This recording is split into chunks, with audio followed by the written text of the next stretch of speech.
Ақша ойнаймыз. Мына екеуіне жейтін нәрсе да. Екеуін ұтсаң 20 000 теңге. Біреуін ұтсаң 10 000 теңге берем. Көше, пранк. Құдай ақылжан. Пранк емес, ешқандай пранк емес. Қайсың? Не бар мында? Жоқ, оны көруге болмайды. Кім бірінші жеп қояды, екеуі де жейтін нәрсе. Кім бірінші жеп қояды, сол ақша ұтады. Біреуге 10 000, екеуге 20 000. Давай. Давай.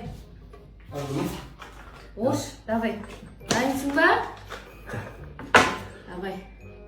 Бір.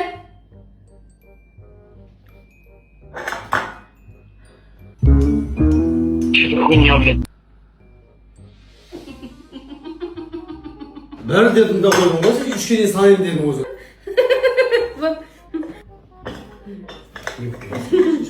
Мен санаймыншы, мен санаймыншы. 20 000 теңге. 10 000 теңге болды. Бір. Екі!